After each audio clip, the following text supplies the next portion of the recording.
దేవుని నామానికి మహిమ కలుగును గాక. దేవునితో ప్రతి ఉదయం అనే కార్యక్రమాలకు మీరందరూ కూడా ఎంతో ఆదరణ చూపుతున్నందుకు ప్రభు బయట మీకు వందనాలు తెలియజేస్తుంటున్నాం. ఈ 384వ రోజు కూడా దేవుని యొక్క వాక్యంను వినడానికి దేవుడు కృప చూపినందుకు దేవునికి వందనాలు. మరి మత్తయి సువార్త 14వ అధ్యాయం 22 నుంచి 33 వచనాల వరకు మనం ధ్యానం చేసుకుందాము.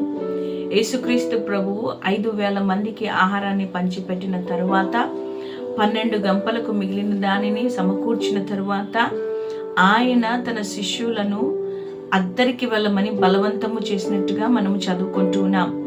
బలవంతము చేసి వారిని అక్కడి నుంచి ఆయన పంపివేశాడు. వారు మార్గ మధ్యములో అనగా సముద్రములో ఓడలో వారు ప్రయాణము చేస్తూ ఉన్నారు. కానీ యేసుక్రీస్తు ప్రభువు మరి ఆయన ఒంటరిగా కొండకెళ్ళి ఆయన తండ్రితో ప్రార్థన చేస్తూ ఏకాంతంగా తన సమయాన్ని గడిపాడు.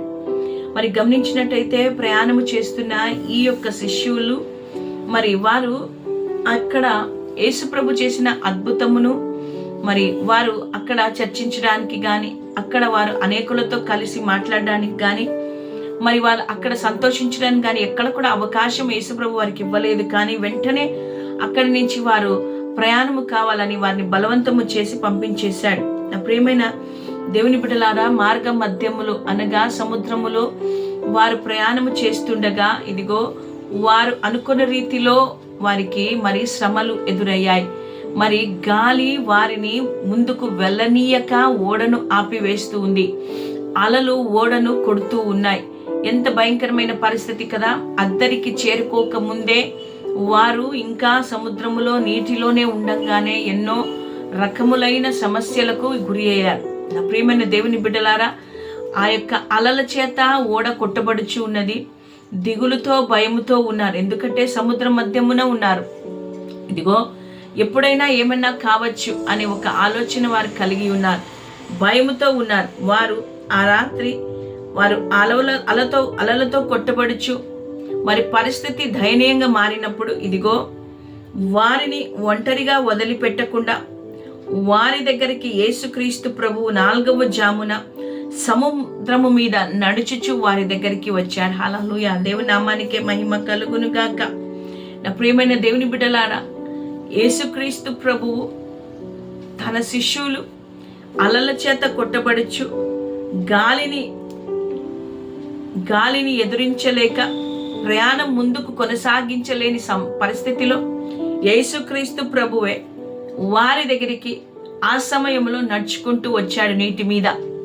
అనగా దీని అర్థం ఏమంటే యేసుక్రీస్తు ప్రభు తన యొక్క బిడ్డలైన తనను ప్రేమించు వారిని, తనను వెంబడించు వారిని, తనను ఆరాధించు వారిని, తన బిడ్డలు ఎవరైతే సమస్యల్లో ఉంటారో, ఎవరైతే ఇరుకుల్లో, ఇబ్బందుల్లో, కష్టాల్లో, వేదనలో, ఈ లోకమనే ప్రయాణంలో సమస్యల చేత కొట్టబడుతూ, అలల చేత కొట్టబడుతూ, గాలి తుఫానును ఎదురించలేక ప్రయాణము కొనసాగించలేక భయంకరమైన పరిస్థితుల్లో ఉంటున్నారో అట్టి వారి దగ్గరికి యేసుక్రీస్తు ప్రభువే తానే స్వయంగా నడుచుకుంటూ వచ్చి వారికి సహాయము చేసే దేవుడై ఉంటున్నాడు.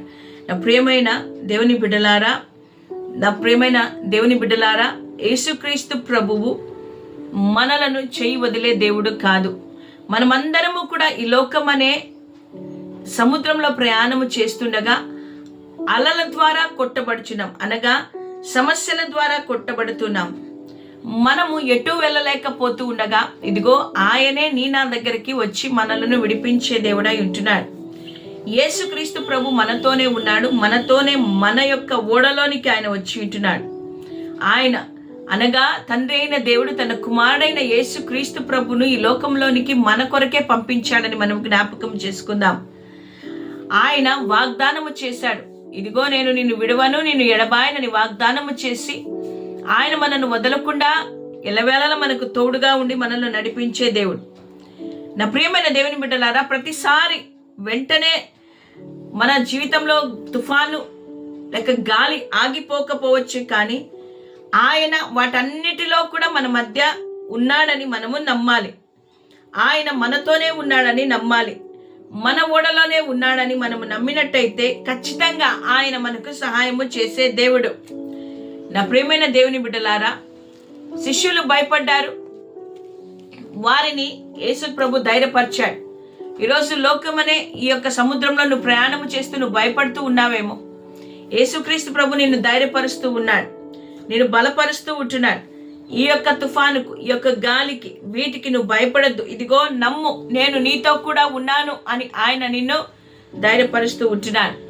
నా ప్రియమైన దేవుని బిడ్డలారా, పేతురు యేసుక్రీస్తు ప్రభుతో పాటు నీళ్ళ మీద నడవాలని ఆశపడ్డాడు కదా. ఆశ కలిగిన ప్రాణాన్ని తృప్తిపరిచే దేవుడు కదా. వెంటనే పేతురు నీటి మీద నడవడానికి ఆయన అనుమతించాడు. ఆయన నడుస్తూ ఉండగా పేతురు యేసు ప్రభువుని దృష్టించి చూసినంతసేపు తన యొక్క నడక స్థిరముగా ఉంది, అతడు నడవగలిగాడు. కానీ ఎప్పుడైతే గాలి అలల వైపు తన దృష్టిని మళ్లించుకున్నాడో, యేసుని చూడడం మానివేశాడో, అతడు మునిగిపోసాగాడు.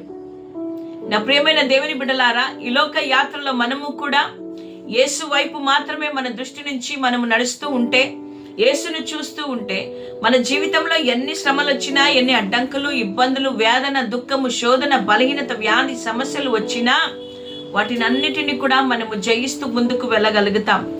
మనము విశ్వాసమును కర్తైన యేసు వైపు చూస్తూ మనము నడిచినప్పుడు మన జీవితాలలో విజయాన్ని మనము చూడగలుగుతాం. కానీ ఇక్కడ పేతురు సమస్యలకు అనగా చుట్టూ ఉన్న పరిస్థితులను చూసి ఆయన తన దృష్టిని మళ్లించుకున్నాడు కాబట్టే నీళ్ళలో మునిగిపోసాగాడు.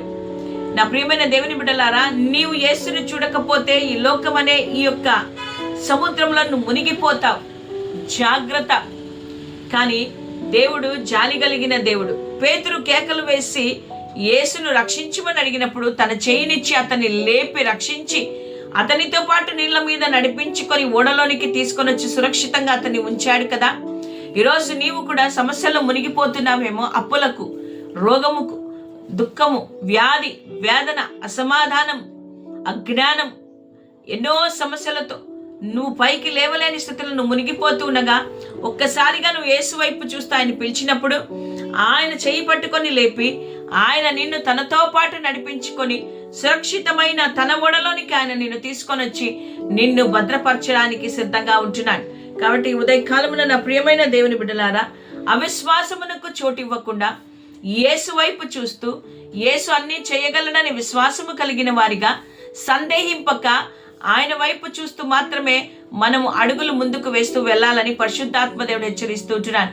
కాబట్టి యేసుక్రీస్తు ప్రభువు మనము ఒంటరిగా ఉండటం ఆయనకు ఇష్టం లేదు. కాబట్టి ఆయన ఎల్లవేళలా మనకు తోడుగా, మనకు సహాయం చేయడానికి ఆయన మనతోనే ఉంటాడు. మనం మునిగిపోతూ ఉంటే ఆయన ఊరికే ఉండే దేవుడు కాదు. చెయ్యి పట్టుకొని మనల్ని లేపి మనల్ని నిలబెట్టి ఆ సమస్య మీద మనల్ని నడిపించగలిగిన దేవుడు. కాబట్టి ఈ ఉదయకాలమున శిష్యుల కొరకు నీటి మీద నడిచి వచ్చిన యేసు ఈరోజు నీ కొరకు వచ్చి ఉంటున్నాడు. హల్లెలూయా. నిన్ను బలపరచడానికి, నిన్ను ధైర్యపరచడానికి, నిన్ను ఆశీర్వదించడానికి, నిన్ను హెచ్చించడానికి, ఆయన నీ చేయి పట్టుకొని నిన్ను నడిపించడానికి వచ్చి ఉంటున్నాడు. కాబట్టి అధైర్యమును వీడి విశ్వాసమునకు కర్తైన యేసు వైపు చూస్తూ మనం ముందుకు వెళ్లాల్సిందిగా పరిశుద్ధాత్మ దేవుడు హెచ్చరిస్తుంటున్నాడు. దేవుడి మాటలు మనం వెనుకలో దీవించును గాక. ఆమేన్. ప్రార్థన చేసుకుందాం. పరిశుద్ధుల ప్రేమ కలిగిన దేవా, స్తోత్రాలు. నీటి మీద నీ శిష్యుల కొరకు నడుచుకొని వచ్చి వారిని రక్షించిన దేవా, నైనా మమ్మల్ని కూడా ప్రభువా మీరు ప్రేమిస్తున్నారు. మమ్మల్ని కూడా రక్షించడానికి మీరు సిద్ధంగా ఉన్నారు. విడవక ఎడబాయక కృప చూపుతూ మా పక్షాన మీరు కార్యములు చేస్తున్న దేవా మీకు వందనాలు. ఉదయ కాలమున తండ్రి మమ్మల్ని బలపరచని వాక్యము ద్వారా మాట్లాడినందుకు స్తోత్రాలు తండ్రి. నాయన ఈ వాక్యము ద్వారా మమ్మల్ని ధైర్యపరిచినందుకు మీకు స్తోత్రాలు. నాయన మాతో మీరుండండి, మా ఓడలో మీరుండండి. సురక్షితముగా మా జీవితం కొనసాగడానికి సహాయము చేయమని ప్రభా, మా జీవితాలలో అద్భుతములు చేయమని బలపరచమని యేసునామములో అడుగుతుంటున్నాము తండ్రి. ఆమేన్. Praise the Lord. God bless you.